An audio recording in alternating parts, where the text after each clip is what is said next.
Bon, on va démarrer le webinaire. Donc, déjà, merci à tous d'être présents pour ce webinaire avec la question qui est énoncée: comment choisir le chantier naval pour la construction d'un navire comme le navire Wincop. Je serai accompagné de Mathieu Chaplet, donc qui est courtier chez BRS et qui va se présenter. Et donc, pour ma part, je suis Victor Depours, donc je suis cofondateur et responsable technique de Zephyr et Boré, qui est une société partenaire de Wincop qui réalise tout ce qui est études techniques et notamment l'appel d'offres chantier. Donc, avant, j'étais marin. J'étais officier sur des navires et ça fait 4 ans maintenant que j'ai rejoint Zephyr et Boré. Et je m'occupe principalement de la partie technique, donc des discussions avec les chantiers, les architectes, l'architecte naval qui design le navire, et je fais en sorte que tout le monde arrive à bien communiquer ensemble et sur les sujets liés à la technique, aux performances du bateau, à la motorisation et les clarifications avec les chantiers. Et je vais laisser Mathieu se présenter. Bonjour à tous, donc Mathieu Chaplet. Moi, je suis courtier maritime chez BRS, ça fait 13-14 ans maintenant. Donc moi, à l'origine, je suis ingénieur, diplômé de l'ENSTA. Et puis, j'ai eu la chance de faire 1 an de marine nationale, donc où j'ai pu naviguer. Et ensuite, j'ai été directeur technique chez Petromarine, qui était un armateur au pétrole à Bordeaux. Et ensuite, en 2008, j'ai rejoint CMA-CGM en tant que directeur des arrêts techniques de la flotte en propriété. Et puis ensuite, je suis passé côté commercial, donc chez BRS. Et donc maintenant, je suis courtier, donc on en parlera un peu plus en détail, mais sur tout type de navire, tout type de projet. Voilà. Mathieu, BRS, il y a une question, c'est quoi BRS? BRS, c'est Barry Rogliano Sal. En fait, c'est le nom des 3 fondateurs. Donc, BRS, c'est une société qui date de 1856. Donc, c'est pas très jeune. Donc, c'est une vieille société, enfin une vieille maison. C'est une ancienne maison. En fait, à l'époque, c'était le courtier, c'était le notaire de la mer. Donc c'était une charge de l'État. Et les premiers, Barry et Sal, ont été nommés par Napoléon III. Donc, à l'époque, pour être courtier, c'était un peu compliqué. Merci pour cette introduction. Donc, pendant la présentation, on va essayer de se relayer un petit peu les diapos entre nous et essayer de faire un truc un peu interactif. Donc, la première question, et la première présentation, c'est qu'est-ce que c'est un chantier? Donc, un chantier, ça peut être plein de choses, mais avant tout, c'est quelqu'un qui intègre plein de technologies en même temps sur un site. Donc, c'est quelqu'un qui va faire en sorte que des électriciens, des gens qui font de la construction de navires, enfin de la métallurgie, des tuyauteurs, des gens qui font de la charpenterie, il fait en sorte de gérer tout plein d'équipes différentes et pour la réalisation d'un navire. On dit souvent qu'un chantier, c'est un peu c'est une activité économique dans une région, parce que quand un chantier meurt, il emporte avec lui énormément de sous-traitants qui véhiculent autour. Donc, c'est des entreprises en fait qui travaillent pour le chantier et qui ont une activité autour du chantier. Et souvent, donc il y a les gens qui sont employés par le chantier en direct, mais il y a aussi un chantier, ça fait travailler énormément de monde autour, des petites entreprises donc, par exemple des charpentiers, des électriciens, etc. Donc, il y a 2 types de chantiers. Il y a les chantiers qui font de la réparation navale et ceux qui font de la construction neuve. Donc, nous, dans notre cas, aujourd'hui, on va plutôt s'intéresser à ceux qui font de la construction neuve. Il y a des chantiers qui peuvent faire les deux, mais en général, c'est quand même assez séparé, même au sein d'un chantier qui sait faire les deux. En général, les sites sont assez séparés parce que ce n'est pas tout à fait les mêmes corps de métier auxquels on va faire appel. Et donc, un chantier, principalement, c'est une grosse équipe de projet, donc des gens qui gèrent plein de sous-traitants différents et qui gèrent des plannings, des budgets, et qui font en sorte que tout ça, que tous les gens arrivent à bien discuter entre eux sur un site. Et de temps en temps, mais pas tout le temps, ça peut être un designer, c'est-à-dire qu'il y a des chantiers qui ont leur propre bureau d'études, donc qui font les designs des navires, qui font du concept de navire, qui font des esquisses, qui font aussi du detail design, c'est des plans détaillés de bateaux. Mais il y a aussi beaucoup de chantiers, et souvent les petits chantiers, ils n'ont pas les ressources pour pour avoir en interne plein d'architectes, plein d'ingénieurs, etc., qui travaillent sur des ordinateurs. Et souvent, en fait, ils sous-traitent ça à des architectes, à un architecte naval qui est extérieur au chantier. Et souvent, les architectes, c'est des gens qui ont l'habitude de travailler avec ce chantier. Donc, voilà un petit peu pour ça. Mathieu, tu voulais rajouter des choses sur ça? Non, non, tu l'as bien, tu l'as bien dit. Il y a le chantier tel que les gens peuvent se l'imaginer, c'est-à-dire les chantiers type chantier d'Atlantique, c'est-à-dire la grosse maison dans laquelle il y a les câbles, il y a le bureau d'études, et dedans, en fait, on rentre avec une commande et on sort avec un bateau. Donc c'est le chantier complet. Après, il y a des chantiers qui vont pas avoir de designer interne, donc ils vont devoir sous-traiter le design, ou qui vont faire appel à un design externe et qui vont se mettre à construire en lui-même le bateau sur la base des plans reçus par le designer. Voilà, donc il y a un peu tout, puis ça peut se réduire à quelque chose de très très simple qui est juste en fait c'est une cale et des grues, et il y a une équipe très très concentrée qui eux vont sous-traiter la majeure partie des actions avec tout un tissu autour du chantier qui va pouvoir bien coordonner, fabriquer le navire.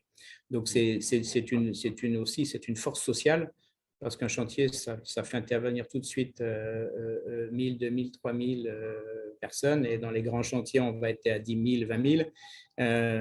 Et donc, pour les régions, comme tu disais justement, les régions autour du chantier, c'est une source de travail, donc c'est très important. Et Même d'ailleurs, si, très souvent, les chantiers, ils se regroupent dans des régions. Enfin, c'est assez rare de voir des chantiers très isolés à certains endroits, tout à parce qu'en fait. fait, c'est tout l'écosystème qu'il y a autour. C'est tous les sous-traitants, en fait, qui travaillent pas seulement pour un chantier, mais pour plusieurs en même temps. Et c'est pour ça qu'on a souvent des pôles industriels de construction dans les pays, par exemple. Ouais. Enfin, voilà. Tout à fait. Mais bon, suivant vos questions, à la fin, on pourra zoomer sur tel ou tel aspect. Voilà. N'hésitez pas à en noter, hein. Ensuite, il y a donc le courtier.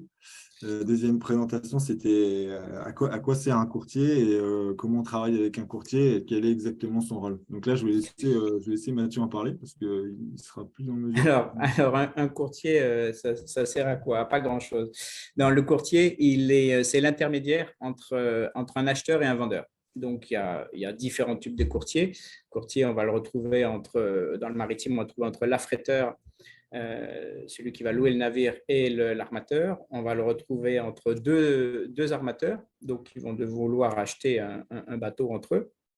Et on va retrouver le courtier en construction neuve, entre l'armateur et le chantier de construction.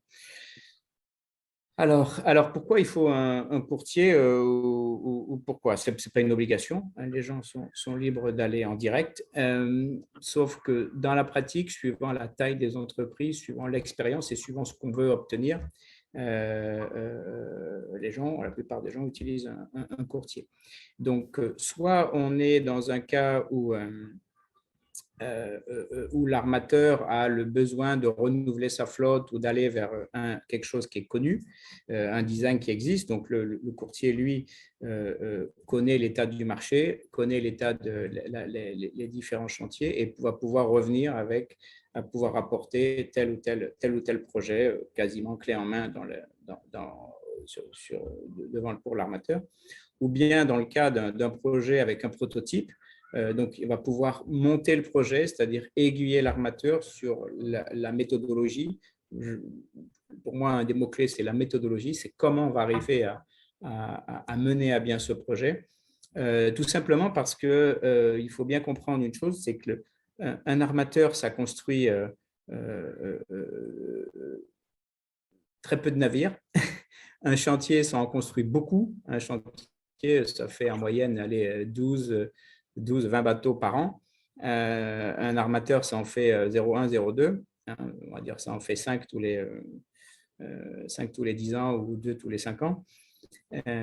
Et donc, en termes de négociation, en termes de puissance de feu, le chantier, il est très bon, et l'armateur, ce n'est pas quelque chose qu'il fait tous les jours. Donc, pour ça, il est obligé de s'appuyer sur des gens qui font ce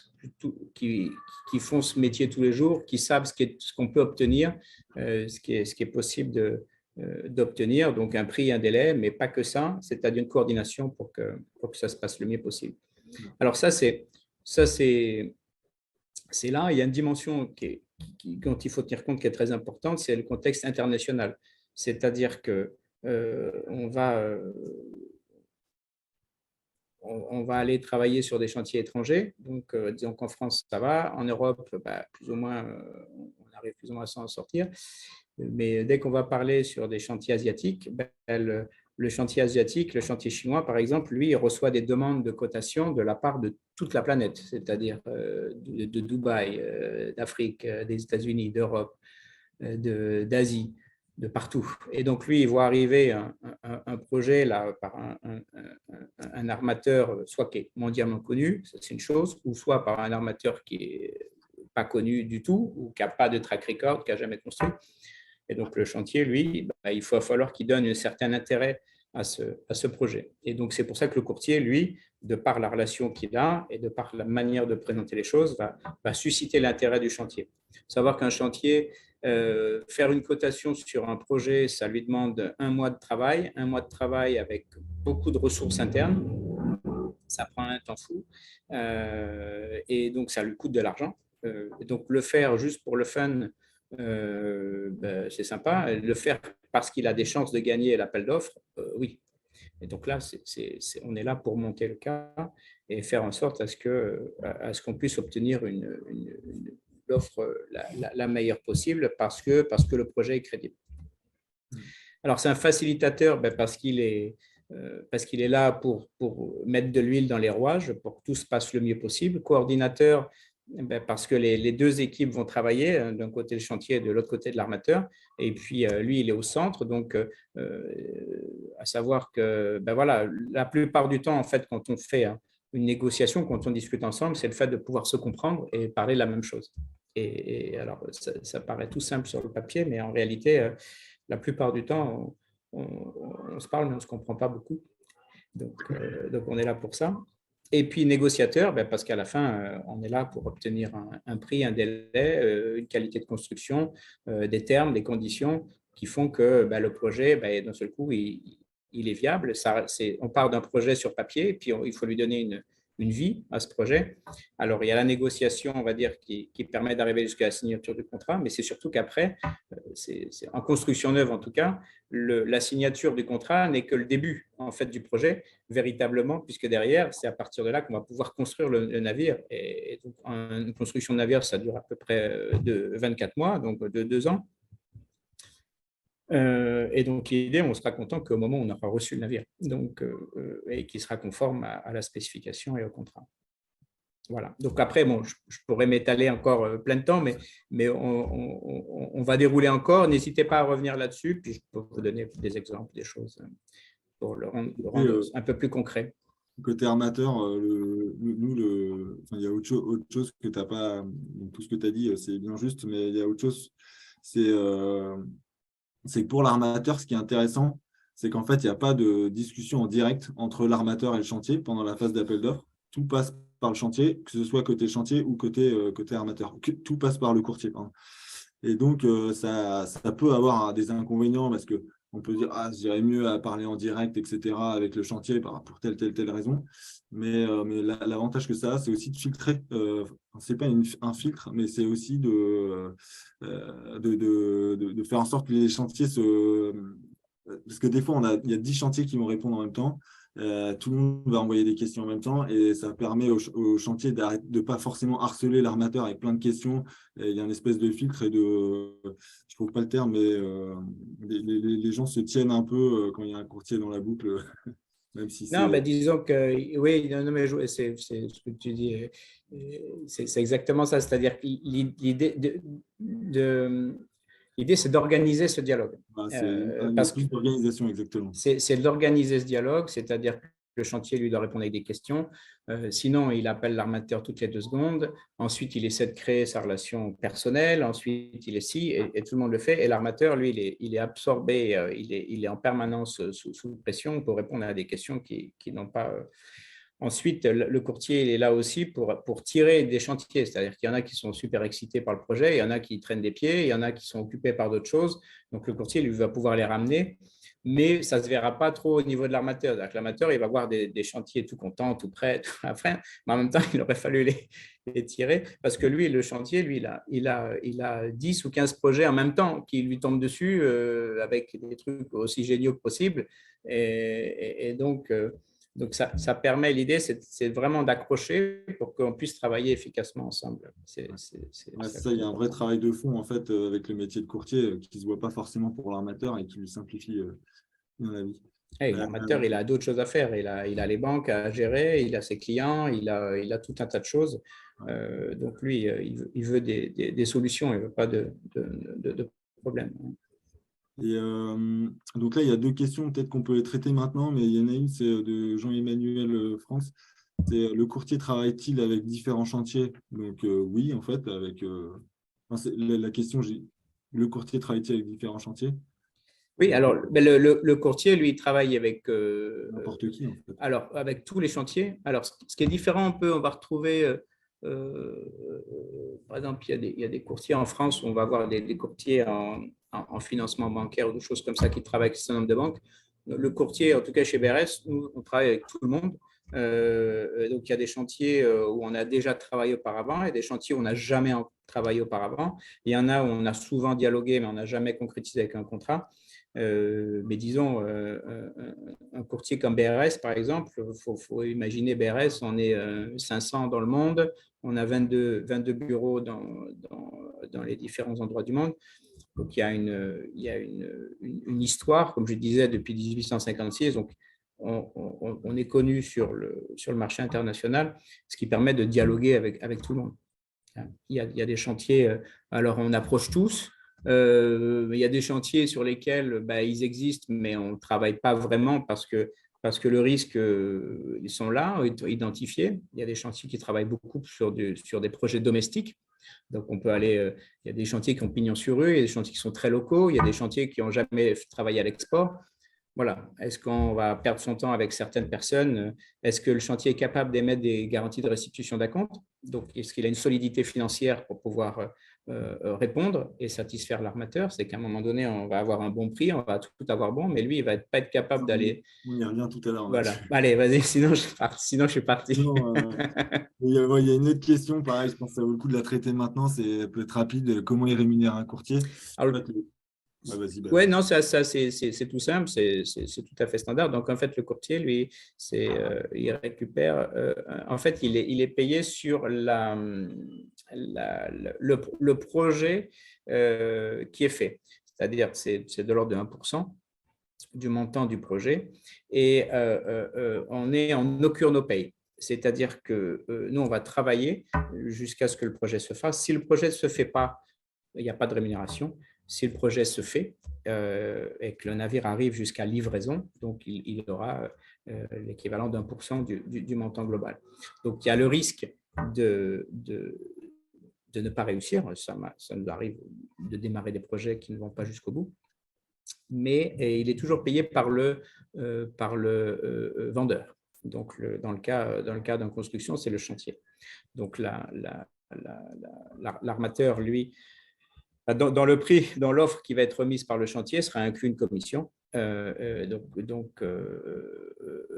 on va pouvoir traiter et comparer en fonction de ces offres. Et le courtier sera payé par le chantier au fur et à mesure des installments, des acomptes qui vont être versés. Super.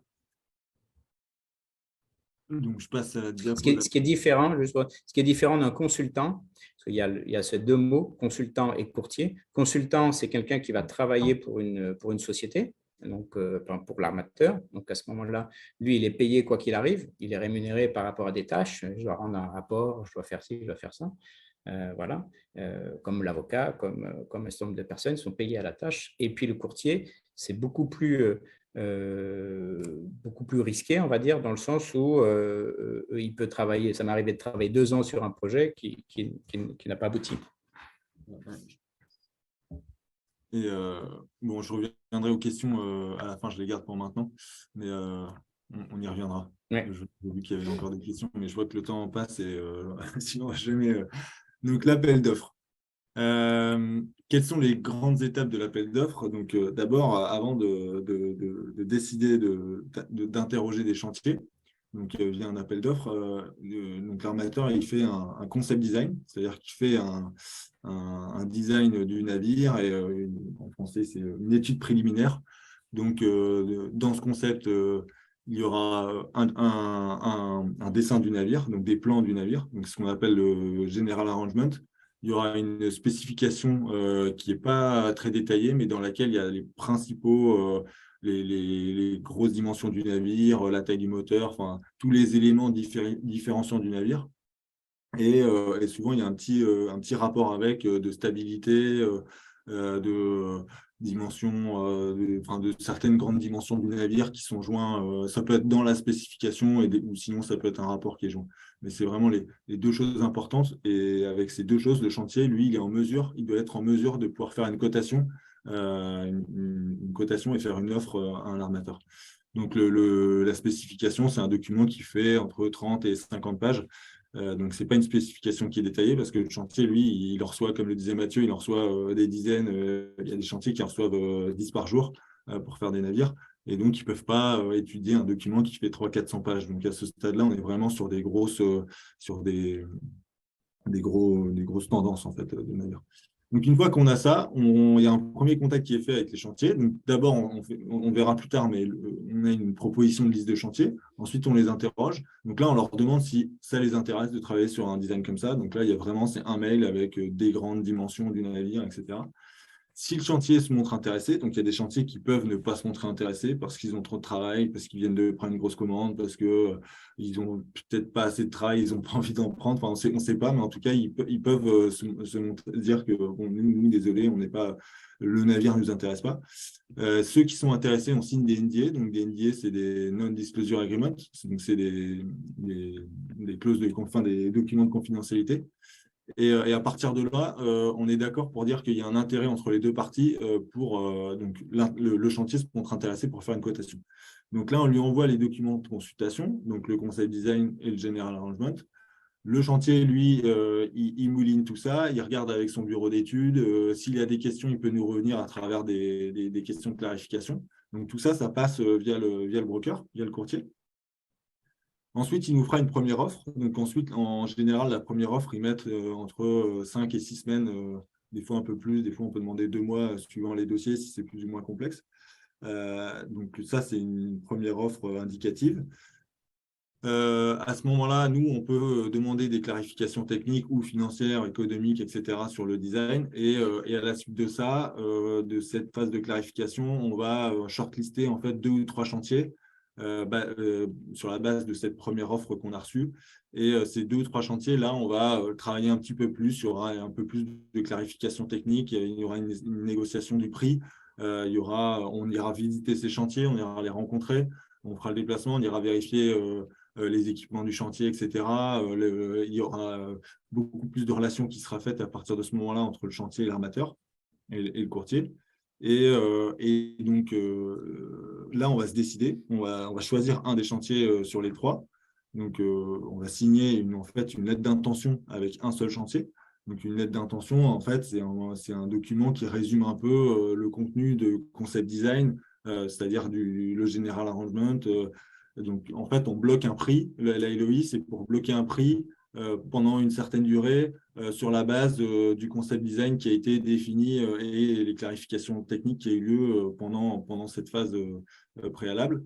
Et là, on aura donc la LOI aussi, il y a une date de péremption. Donc on se dit, bon, bah, pour la LOI, on peut tenir le prix et pendant un certain temps. Donc pourquoi il y a une durée? Parce que le chantier, à ce moment-là, lui, il va, à partir du moment où il signe le LOI, il aura réservé en fait les slots, c'est-à-dire que lui, il a un certain nombre de bateaux à construire tous les ans et il va bloquer un slot dans son chantier pour la construction du navire en question, qui sera 2 ans enfin 1 an ou 2 ans plus tard. Mais en tout cas, il va la tenir. Et si jamais il n'y a pas d'entente pendant le mois où le chantier ne peut pas garder ce slot indéfiniment dans son planning. Donc, on se donne un certain temps pour négocier le contrat. Donc, en fait, le contrat, il est contenu, la négociation contractuelle, elle est basée sur un contrat de construction. Donc là, c'est toute la partie contractuelle, juridique, etc. Et une spécification technique détaillée. Et à la différence de la documentation préliminaire, là, on aura vraiment un document qui fait 300-400 pages dans lequel ça part de la taille du maillon de la chaîne à le type de poignée de porte jusqu'à le type de vanne qu'on aura aux machines pour le circuit d'air, etc. Donc là, c'est vraiment un document qui détaille tout le navire. Et une fois qu'on s'est mis d'accord sur ces documents, on signe le contrat de construction. Et là, on rentre dans une autre phase qui n'est pas détaillée aujourd'hui, mais dont on pourra parler plus tard, qui est la construction du navire. Est-ce que tu voulais rajouter un point, Mathieu? Je pense qu'on peut passer ensuite. Oui, non, le truc, je vais être très bref, mais en fait, ce qu'on cherche en faisant toutes ces étapes, en fait, c'est à déterminer le partenaire, c'est-à-dire avec qui on va pouvoir faire ce projet. Ce n'est pas parce qu'on va en voir un qui va dire oui, super, c'est génial, on va le faire. Non, il y a le chantier, lui, il peut le faire, les projets. Est-ce que c'est le bon moment? Est-ce qu'il est intéressé? 6 mois plus tôt, il aurait pu être intéressé. 6 mois plus tard, il serait intéressé. Mais est-ce qu'aujourd'hui, dans sa charge de travail, il est prêt à s'occuper de ce projet? Et puis, le seul moyen de savoir, surtout quand on est dans des projets compliqués avec prototypes, où il n'y a pas de référence de prix, cet objet n'a jamais été construit avant, donc il n'y a pas de référence de prix. L'idée, c'est qu'on va devoir faire tout ça. En fait, c'est dans cet appel d'offres qu'on va pouvoir déterminer le prix le plus bas, avec pas le prix le plus bas, les conditions les meilleures, incluant le prix, les livraisons et tout un tas d'autres critères, les conditions les meilleures pour ce projet. Voilà. Si on l'avait fait 6 mois plus tôt, ça aurait été un autre. 6 mois plus tard, ce sera peut-être un autre. Mais à ce moment-là, dans ces conditions de marché précises, c'est le résultat de ces grandes étapes qui vont faire qu'on a la meilleure possibilité pour notre projet. Exactement. Rien à rajouter. Donc, les chantiers. Donc, une des questions, c'est comment je fais des chantiers. Tu as un peu répondu à l'instant à cette question-là, mais c'est vrai qu'il y a peut-être avant de sélectionner, de faire la liste des chantiers, c'est vrai que toi, en tant que broker, tu nous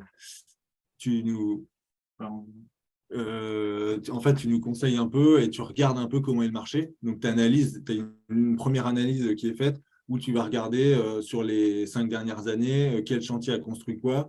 Et suivant notre projet, donc par exemple pour un Wincop, on ne va pas dresser les mêmes chantiers que pour un bateau qui fait 200 mètres et avec une série de plusieurs bateaux de 200 mètres.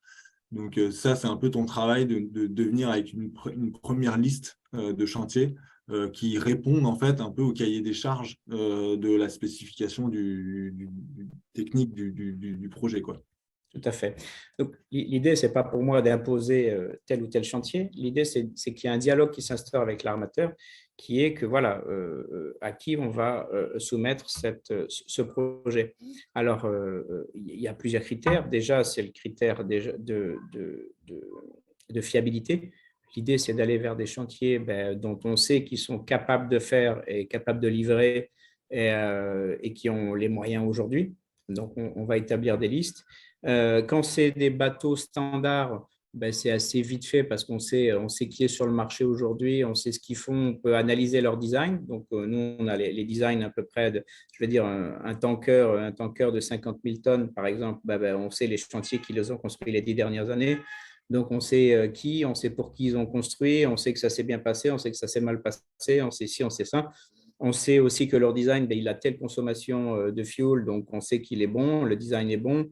On sait que l'autre, il est 10% de plus, donc voilà, mais en même temps, le prix est moins bon, est meilleur. Donc, il y a tout un tas de choses qui vont se mettre en place. Dans le cas où c'est un prototype, là, le problème, c'est que voilà, les gens n'ont pas construit ça avant, alors qu'ils ont construit le même type de navire. Est-ce que le navire a des spécificités? Est-ce que dans le cas de propulsion dual fuel, LNG, méthanol, qui rendent quelque chose de très complexe, est-ce que le chantier a l'habitude de gérer des projets complexes? Est-ce qu'il a déjà travaillé avec des Européens ou il a travaillé qu'en local, hein? Si on va en Indonésie avec des chantiers qu'il a construits qu'avec des gens, des Indonésiens ou autour, voilà, le français là-dedans, il va avoir du mal, ou l'Européen, il va avoir beaucoup de mal à se faire comprendre en anglais. Donc, il y a tout, donc, on établit une liste par rapport aussi à l'historique de ce qui s'est passé. Et puis, on essaie aussi de trouver, il y a des chantiers aussi qui n'ont pas vraiment de track record, mais qui ont une capacité et qu'on a envie de tester. Donc, l'idée, c'est qu'on va les mettre dans une liste. Après, c'est à eux, en fonction de leur réponse, parce que ce n'est pas parce qu'ils vont être dans la liste qu'ils vont me dire oui, super, j'attendais que ton projet pour avancer. Donc, peut-être que lui, c'est exactement le chantier où on veut aller, c'est exactement ça, mais qu'à ce moment-là, il n'y a juste pas de place, pas avant 2026, pas avant 2027. Peut y avoir X, Y raison, et on part avec cette liste, et puis on va développer le projet, on va aller les rencontrer. Et il y a un critère pour moi qui est primordial, c'est comment les deux vont pouvoir se rencontrer et dialoguer.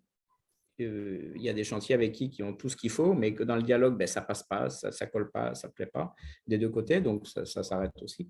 Donc, il y a une rencontre aussi entre un armateur et un chantier. Ouais, c'est ça, c'est un peu la presse. Donc là, on était vraiment avant de lancer l'appel d'offres, comment est-ce qu'on décide avec qui on veut travailler et juste après, on voulait aussi vous parler une fois qu'on est en phase d'appel d'offres, qu'on a plusieurs chantiers sur la liste, là, il y a tout le monde, un peu comme ce que disait Mathieu au tout début. C'est vrai que nous, on a été visiter certains chantiers là, et à chaque fois qu'on va visiter un chantier, on ressort, on est amoureux de ce chantier, c'est le meilleur chantier du monde, c'est génial, etc. Et puis on retourne en voir un autre, et puis de nouveau, c'est la même chose, et c'est souvent comme ça. Et à la fin, on ne sait plus trop qui est mieux que l'autre. Et donc, il y a certains critères de décision qui sont… donc, en fait, on fait des tableaux. Bon, il n'y a pas que ça, mais on essaie de faire des tableaux assez compliqués avec un certain nombre de critères et des notes pondérées, etc. Et donc, il y a plusieurs choses qui rentrent en compte. Donc, il y a les références pour des types de navires de cette taille ou par exemple, là, Wincop, on parle d'un petit porte-conteneur. Donc, est-ce que le chantier interrogé a déjà fait des porte-conteneurs avant, etc. Ensuite, il y a tout ce qui concerne la qualité. Donc là, on va sur site et on fait des audits. Donc, on les interroge, on va voir comment ça se passe, on regarde les anciens bateaux, on interroge les anciens armateurs qui ont travaillé dans ces chantiers. Donc là, c'est est-ce que la peinture a été bien appliquée? Est-ce que la phase d'armement de mise en place de tout ce qui était équipement électrique, la menuiserie, etc. Plus la machine, ça a été bien fait. Donc là, il y a une histoire de qualité derrière. Ensuite, il y a, bien sûr, c'est l'infrastructure du chantier. Est-ce que le chantier est en mesure, est-ce qu'il a investi récemment dans des nouveaux équipements? Comment est-ce qu'il a l'habitude de travailler? Avec qui il sous-traite la construction de ses navires? Voilà, l'équipement industriel du chantier, est-ce qu'il a des gros portiques pour soulever des gros blocs? Est-ce qu'il n'a qu'une seule cale? Et dans ce cas-là, s'il y a un projet qui passe avant nous et que le bateau reste bloqué dans la cale, comment nous on va faire? Est-ce que le bateau, il y a des risques de prendre du retard? Enfin, voilà, c'est toutes des questions en fait qu'on regarde. Ensuite, Mathieu t'en parlait, mais c'est vrai que la relation client, en l'occurrence armateur avec le chantier, est-ce que le feeling est bon? Et c'est vrai qu'il y a quand même, ça c'est assez subjectif, mais c'est quand même un critère qui est assez important parce qu'après, on est marié pour quelques temps, donc c'est 2-3 ans de construction avec des gros enjeux financiers. Il faut quand même une certaine entente et une certaine… un certain fluide dans les échanges et que ça se passe plutôt bien. Ensuite, il y a tout ce qui est politique HSE. Pour une COP, c'est quelque chose qu'on regarde beaucoup. Donc, par exemple, l'application de la nature, est-ce que ça se fait à l'intérieur, est-ce que ça se fait à l'extérieur? Donc, voilà, la politique environnementale, c'est important. Voilà, et ouais, ensuite, il y a des points beaucoup plus précis, mais c'est la capacité du chantier à livrer des temps, sa réputation. Donc, la réputation, c'est plutôt dans le sens… est-ce que tu en as parlé aussi tout à l'heure, Mathieu, avec par exemple, on va en Inde, est-ce que ce chantier a déjà travaillé avec des armateurs européens, par exemple, parce que la communication peut être délicate ou la façon de voir le projet, ça peut ne pas être la même, la façon de travailler. Donc, ça, c'est important. Et puis, bien sûr, les deux points quand même qu'il ne faut pas oublier, c'est le prix et le délai de construction. Donc, dans le prix, je compte aussi les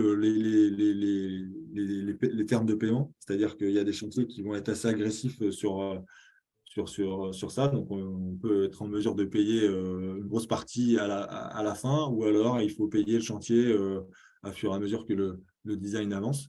Et les délais de construction, donc c'est à partir de quand le chantier est en mesure de livrer le navire. Donc, il y a des chantiers qui ont des outils industriels qui sont vraiment très gros, et dans ce cas-là, ils arrivent à livrer très rapidement des bateaux. Mais et il y a des chantiers qui vont mettre plus de temps parce qu'ils ont plus de commandes, parce que le chantier est plus petit, parce qu'ils mettent plus de temps à fabriquer des blocs, etc. Donc, il y en a plein d'autres, des critères, mais déjà, ceux-là, c'est déjà il y a déjà une bonne base. Je vois qu'il y a des questions, mais je les note pour plus tard si ça ne vous dérange pas. Donc là, on voulait vous parler donc, de cette phase. Donc pour l'instant, on a parlé de la phase un peu appel d'offres. Et là, admettons, on est dans le cas où on a sélectionné notre chantier, on a signé une LOI. Et donc, qu'est-ce qui se passe entre la LOI, donc c'est une lettre d'intention hein, de construction, qu'est-ce qui se passe entre la LOI et la signature définitive? Donc ça, je le disais un peu plus tôt, hein, il y a un temps qui est défini dans la LOI, un temps de validité. Donc à ce moment-là, en fait, on va discuter du contrat, donc le contrat de construction, de la spécification détaillée. Donc c'est les deux choses, en fait, ce sera les deux documents qui seront les documents de référence. Il y a toujours une partie technique, c'est le document qui fait les 400 pages, et le contrat de construction dans lequel il y a beaucoup de choses, et notamment tout ce qui concerne les engagements du chantier et les garanties. Et là, donc Mathieu, je te laisse un peu intervenir sur cette partie-là.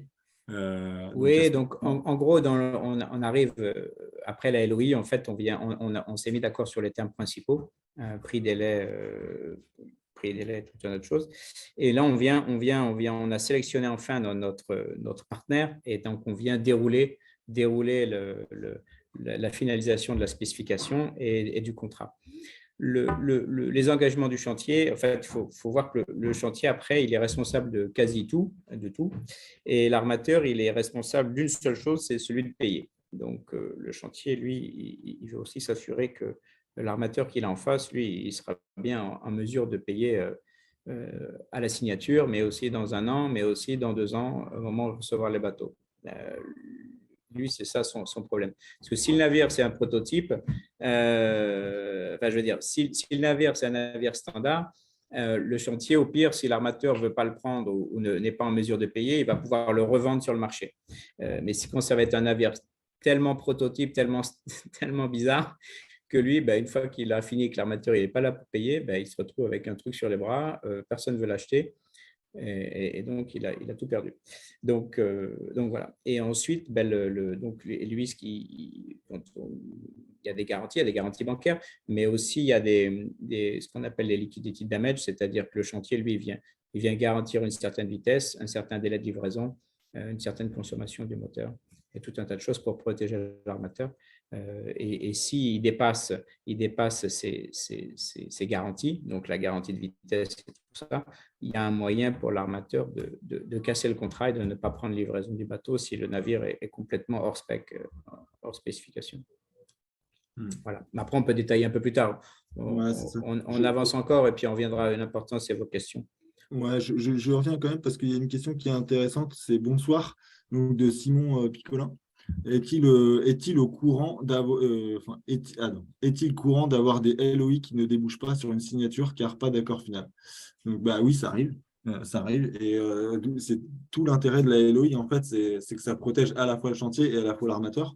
C'est-à-dire que le chantier, lui, il se protège dans le sens où il n'est plus que tout seul à discuter avec l'armateur. Il y a pas 36 discussions. Donc, et puis, ça permet d'aller dans le concret, dans le détail du projet.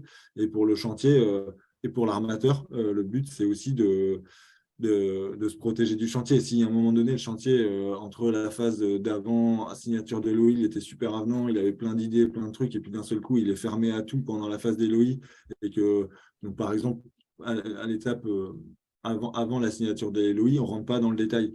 Et si pendant la construction, il s'avère que dans la rédaction de l'aspect détaillé, on se rend compte que il y a plein de choses qui ne correspondent pas aux standards de l'armateur. Et tous ces standards, si on veut les mettre à jour dans l'aspect détaillé, bah, ça coûte de l'argent et que le prix de construction d'un seul coup, il augmente parce que on veut pas des moulures, on veut pas du contreplaqué, mais on veut du bois massif dans le carré du chef mécano. Et ben dans ce cas-là, et que ça coûte très cher, et ben là, il peut ne pas y avoir d'entente. Et donc, c'est pour protéger les deux parties, en fait, qu'on signe cette LOI, justement. C'est ça. Ça arrive, pas souvent, heureusement, mais ça arrive parce qu'il y a aussi un élément, c'est qu'il n'y a pas que les deux protagonistes, il n'y a pas que l'acheteur et le vendeur, que l'armateur et le chantier. Il y a aussi, parce que l'armateur lui-même, il ne fait pas le bateau que pour lui, il fait le bateau parce qu'il a un emploi pour ce bateau, parce qu'il a des clients aussi à servir. Et il se peut que lui, en parallèle de cette construction, il n'arrive pas à se mettre d'accord avec ses clients. Ou avec le financement ou avec tout un tas de choses qui fait que lui, derrière, il est plus capable, il est plus à même de signer. Et donc tout s'écroule. Après, le fait de ne pas se mettre d'accord, c'est très, très rare. Ça arrive parce qu'il y a une mésentente à un moment donné assez. Mais le courtier est là aussi pour l'anticiper un peu s'il y a une grosse mésentente. Mais il faut vraiment que là, il y ait quelque chose qui soit mal passé. Ou alors qu'il y ait d'un seul coup une augmentation de l'acier ou la guerre en Ukraine et que d'un seul coup, les termes qu'on avait agréés dans la LOI, un mois plus tard ou 2 mois plus tard, ne sont plus les mêmes. Et donc, le chantier, lui, il n'est plus capable de garantir le prix parce qu'il y a eu un événement majeur au milieu. Ouais, c'est pour ça que les LOI aussi ne durent pas si longtemps que ça. Enfin, Alors, ouais, ça dure un mois. Ça dépend des champs. En Corée, c'est un mois max. Et en Chine, on peut avoir un mois et demi, 2 mois.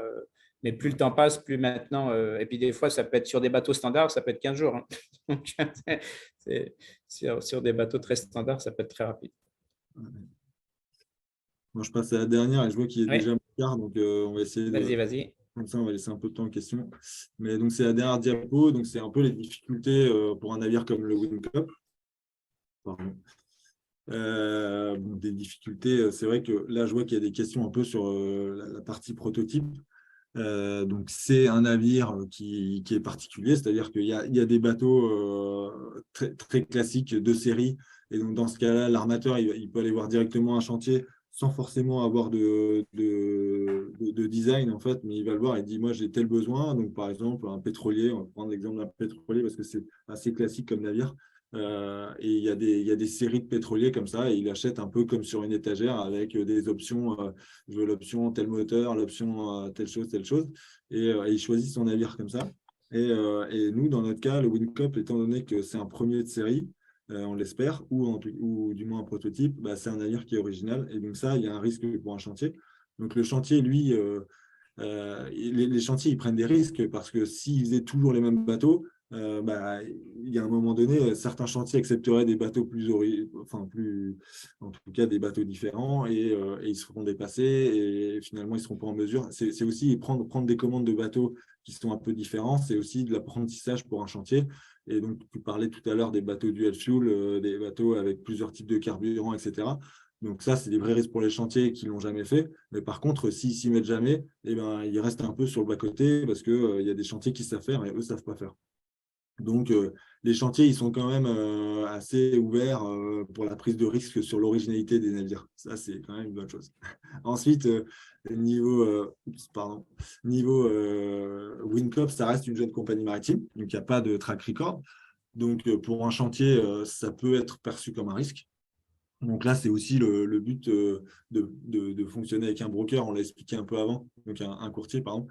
C'est aussi d'expliquer, de faire de la sensibilisation auprès du chantier en leur expliquant que c'est une compagnie qui tient la route, etc., avec des gens derrière qui connaissent. Enfin, bref.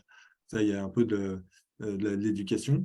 Et ensuite, donc pour le WinCop en particulier, étant donné que c'est un navire à voile, pour un chantier, c'est l'engagement sur la performance vélique. C'est vrai qu'aujourd'hui, pour faire enfin, ça pourrait être un webinaire en soi, hein, parce que c'est un vrai sujet du jour.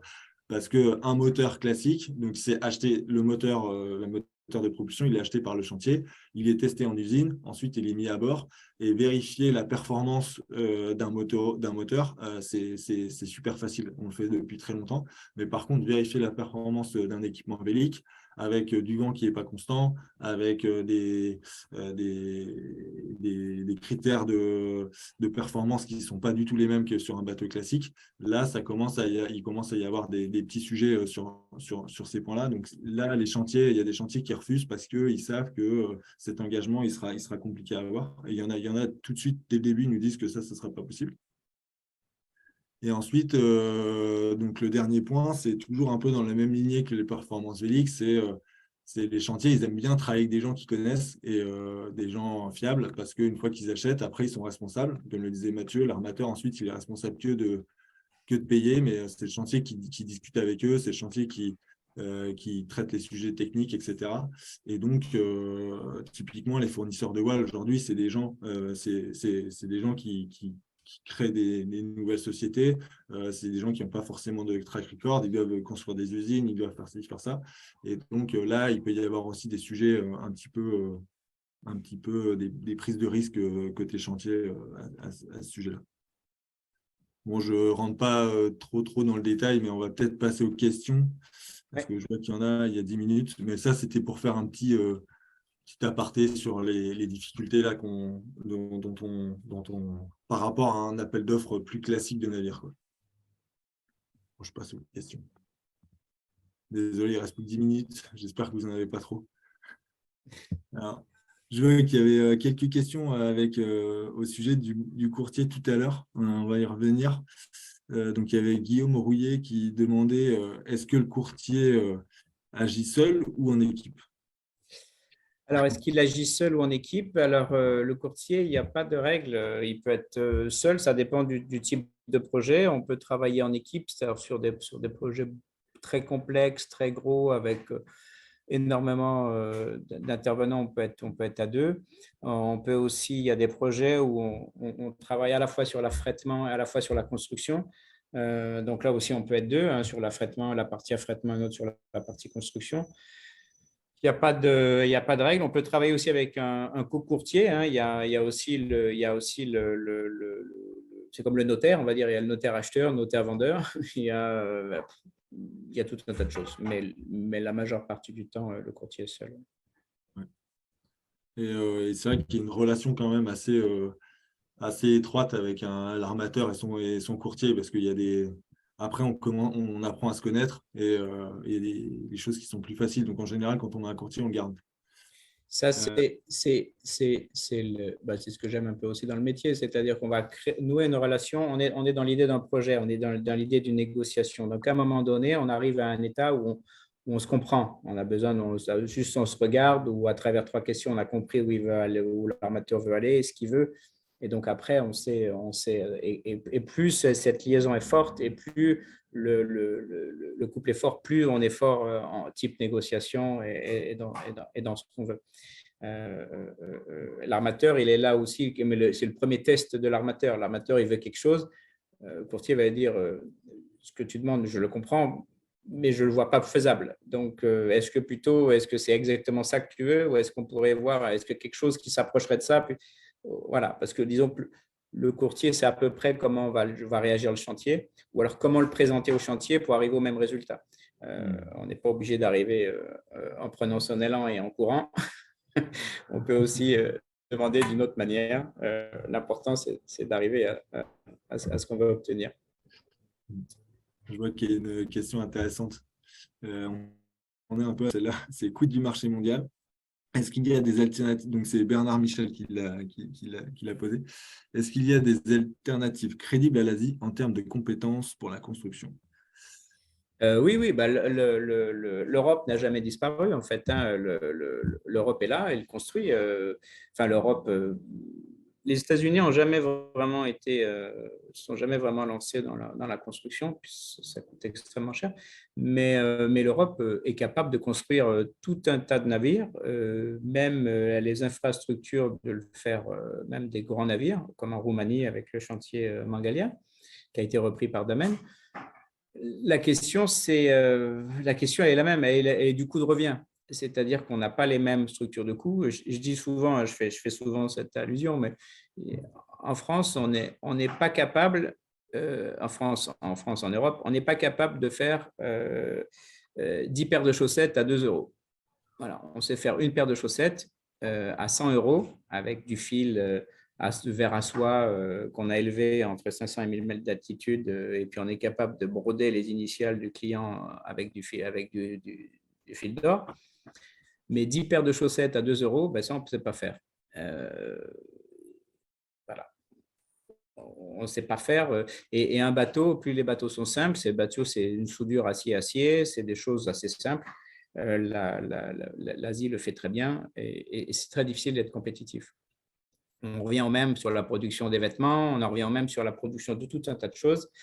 Et donc, on peut faire. Ou alors, il faut qu'il y ait de la haute valeur ajoutée, c'est-à-dire qu'il faut qu'il y ait quelque chose, une technologie qui fait que on n'arrive pas à la faire ailleurs, il faut la faire ici. Donc, c'est pas perdu. En plus, on s'est aperçu maintenant, il y a quand même un mouvement retour. On s'est aperçu avec le Covid que c'est quand même bien aussi. Même, on s'est aperçu qu'en France, on ne peut pas produire d'aspirine. On n'a pas de Doliprane en France. Voilà. On est obligé d'avoir la Chine pour faire du Doliprane. Et voilà. Et donc là, maintenant, il y a tout un mouvement qui dit mais comment on en est arrivé là? Parce qu'on s'habitue. On s'habitue à pas cher. C'est comme les fruits et légumes. On s'habitue à des fraises à 5 euros et quand il faut les payer 15 euros, ça nous embête. Donc, et les bateaux, c'est pareil. On s'est habitué à un marché avec des prix de bateaux qui sont pas chers. Et quand on vient les comparer avec l'Europe, le prix n'est pas le même. Mais les chantiers européens aujourd'hui ont des commandes, ils construisent. Donc, il y a pour tout. Il faut que ça rentre dans le budget. Il faut que ça puisse rentrer. Ensuite, l'Asie, c'est bien, mais il faut passer une certaine taille de bateau parce que pour des bateaux petits, c'est mieux l'Europe. Des bateaux comme Windcop, on ne va pas le faire revenir là, d'Asie en Europe. Ça va déjà coûter plusieurs millions rien que pour de le rapatrier. Donc, la valeur des voiles, déjà, elle est énorme dans le coût du navire global. Donc, il y a tout un sens à faire tout ça en Europe. Voilà. Après, il y a quand même le Madagascar, c'est pas très loin de l'Asie, donc la question se pose quand même. Mais bonjour, donc il y a une autre question. Donc maintenant, c'est un spectateur anonyme. Bonjour, merci pour les infos. Maintenant, concrètement, Whitcop, on est où du process? Nous, aujourd'hui, on a fait une première phase, on a fait un premier tour avec les chantiers. Donc, un premier tour sur un design qui avait été fait. Et donc là, on a reçu les premières offres des chantiers. Donc, on est en phase de clarification en fait, technique avant la signature d'LOI avec un chantier. Donc, cette phase, elle peut prendre plus ou moins de temps, suivant les retours des chantiers qu'on a eus. Et on a eu des retours intéressants des chantiers à la fois techniquement, sur le prix. Il y a aussi des chantiers qui nous ont fait des propositions techniques d'amélioration du design, etc. Donc là, la balle, elle est un peu dans notre camp. Et là, on est en train de retravailler un peu le design du navire pour l'améliorer, pour le rendre encore plus intéressant pour cette ligne sur Madagascar. Et on reviendra vers les chantiers d'ici peu avec les réponses aux clarifications techniques et pour poursuivre la sélection du chantier. Ensuite, il y a d'autres questions. Je regarde, j'essaie de trier un peu les questions, et c'est pas mal. À quelle phase du premier mail, signature finale au niveau de câble? Ok, donc celui-là, Bruno Roux, la question a été répondue. Est-ce qu'il commence à y avoir des expertises sur la construction de cargos à voile?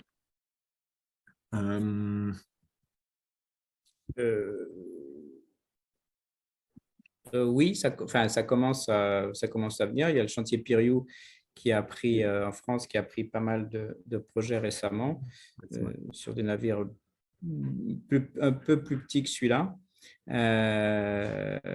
Mais les cargos à voile, on va dire, c'est tout nouveau.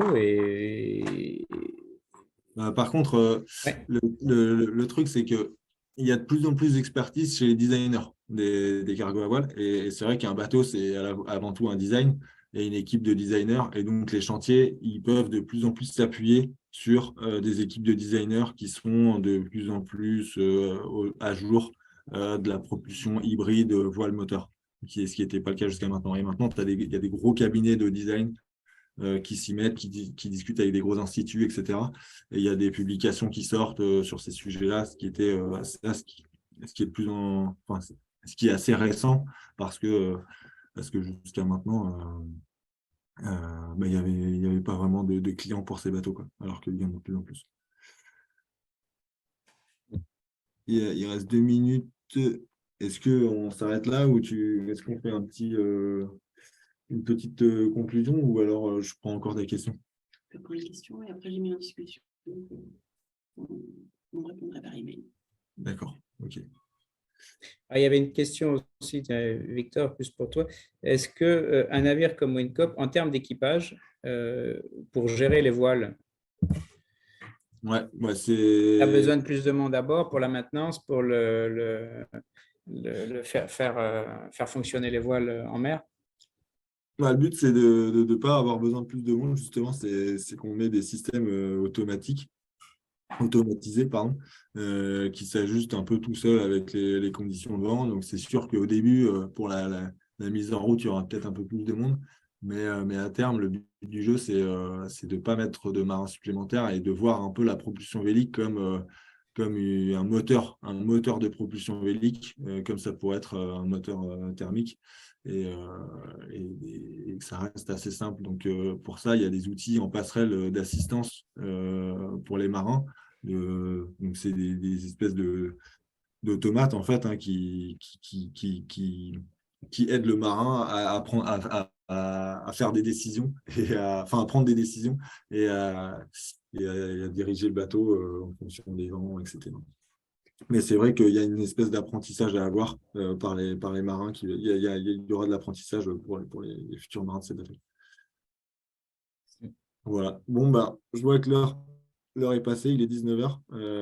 J'espère qu'on a pu répondre à la plupart des questions. Dans tous les cas, on va vous revenir si jamais si jamais on en a oublié certaines.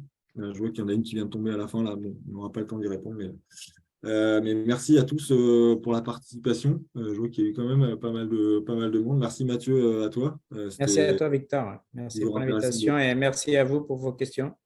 Ouais. Et puis, on vous revient très vite avec des nouvelles sur l'appel d'offres chantier, on espère.